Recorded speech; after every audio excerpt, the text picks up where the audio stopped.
Sobat Diet Kalori, bertemu kembali dengan saya Erwin Eka, founder dari dietkalori.co.id. Di video kali ini saya akan membahas tentang ketika video ini saya upload, kita memasuki musim penghujan dan cenderung dingin ya. Kalau kemarin panas berkepanjangan gitu ya, terus musim penghujan dingin ya. Nah, cuaca dingin atau kondisi dingin atau suhu yang cenderung dingin ini mengakibatkan bagi sebagian orang mereka cenderung merasa cepat lapar ya, sering pengen makan. Nah, kenapa hal itu bisa terjadi? Kenapa dingin itu bisa bikin lapar? Video ini akan membahas secara tuntas, terus kemudian tips apa saja yang bisa kalian lakukan berkaitan dengan hal tersebut ya, berkaitan dengan kondisi lapar yang ada ketika kalian memasuki musim penghujan atau masuk ke kondisi yang cenderung dingin seperti itu. Nah,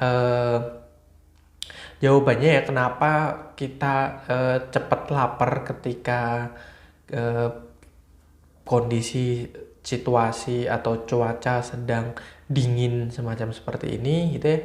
Jadi kondisi dingin itu memang membutuhkan energi lebih ya, suplai kalori lebih dari makanan untuk menjaga suhu tubuh kita. Jadi kalau kita perhatikan kan suhu tubuh kita selalu seperti itu ya. Jadi di angka antara 36, 37 gitu ya. Kalau demam ya naik dikit 38, 39 ya, itu udah demam ya, udah kategori demam. Jadi di angka kisaran segitu ya suhunya, Celcius ya, derajat Celcius. Nah, ketika dingin di luar itu kan dingin ya, ketika hujan gitu ya cenderung dingin, sehingga tubuh kita itu membutuhkan energi lebih untuk menjaga kestabilan suhu kita. Kalau tidak ya kita akan mengalami hipotermia, kita akan mengalami kedinginan, kita akan mengalami kondisi di mana suhu tubuh kita tidak ideal, tidak bagus untuk kesehatan diri kita. Jadi memang kalori yang dibutuhkan ketika musim dingin itu sedikit lebih banyak jika dibandingkan dengan kondisi yang biasa saja. Misalnya di musim panas begitu, kita tidak cenderung merasakan lapar sebagaimana ketika musim dingin karena hal itu tadi ya, kita berada di kondisi yang dimana lingkungan sekitar kita ya, dimanapun kita berada begitu ya, baik itu di dalam ruangan juga kan merasakan rasa dingin begitu kan, hawa dingin itu juga masuk ya karena hujan yang tak kunjung henti misalnya ya. Terus kemudian apalagi kalau kita berada di luar ruangan, sekalipun kita menggunakan pakaian yang tebal, jaket dan sebagainya, terkadang tidak bisa terus kemudian menjadikan tubuh kita itu selalu hangat. Nah, itu salah satu alasan kenapa kita merasakan rasa lapar ketika kita dingin. Jadi memang tubuh itu sistem metabolisme tubuh kita membutuhkan kalori lebih untuk menjaga kestabilan suhu tubuh kita.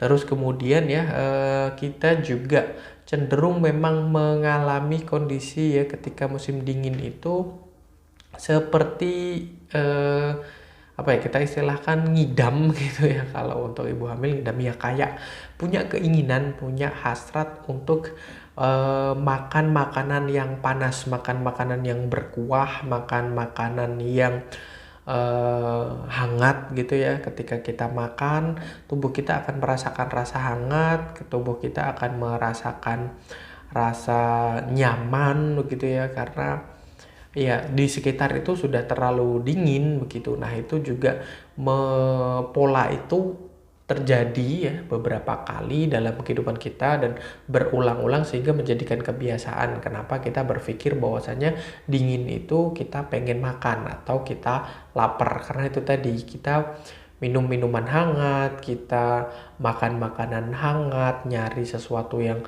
berkuah, sup ya, yang punya kaldu atau mungkin yang mengandung apa ya, kayak mie rebus dan sebagainya, atau apapun lah makanan-makanan yang notabene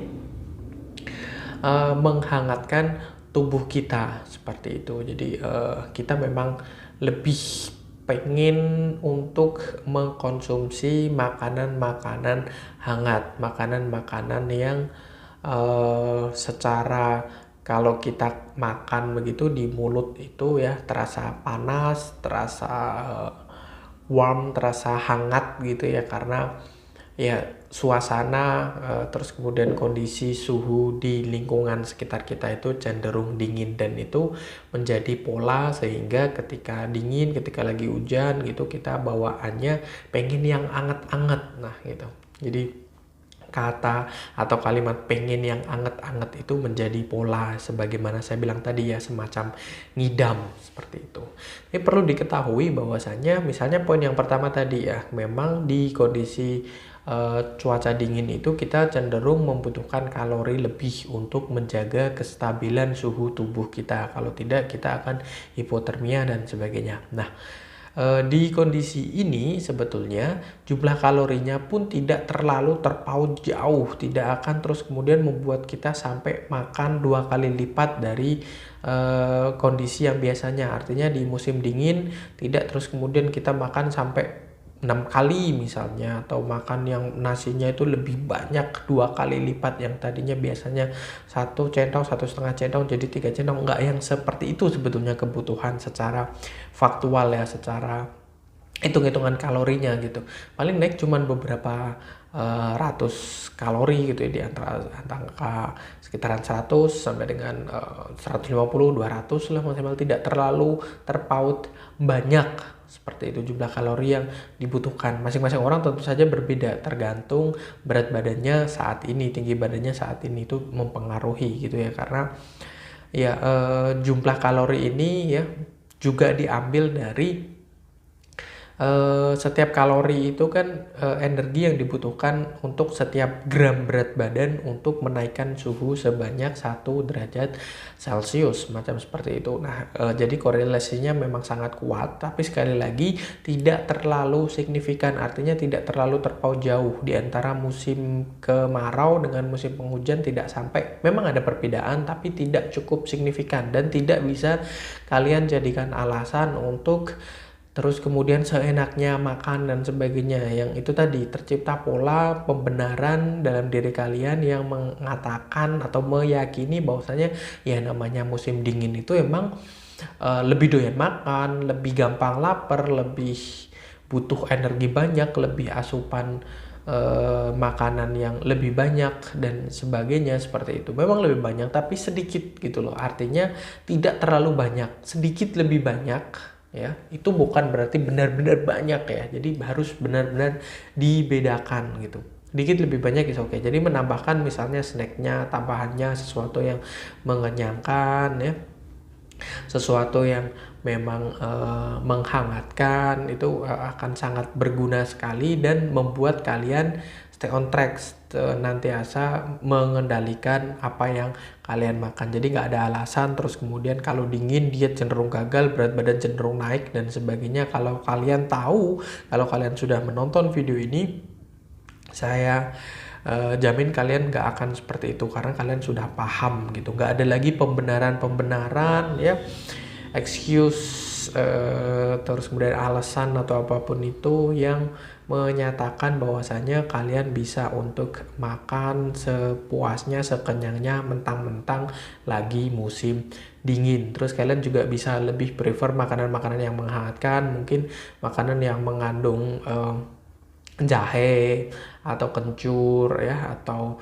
ya cengkeh, atau sedikit makanan-makanan yang pedas, ada lada, merica, black pepper dan sebagainya. Itu sangat bagus, sangat berkhasiat untuk menghangatkan tubuh kalian. Minumannya juga seperti itu, minuman-minuman hangat ya, dan dijaga juga untuk penambahan gulanya, mungkin kopi tanpa gula, mungkin kopi dengan creamer misalnya, tapi ya yang mengandung kalori yang cukup rendah, harus kalian perhatikan dari apa yang kalian makan dan apa yang kalian minum. Pastikan yang terbaik yang menghangatkan tubuh, tapi jangan terus kemudian mengabaikan soal kalori yang terkandung di dalamnya, seperti itu ya.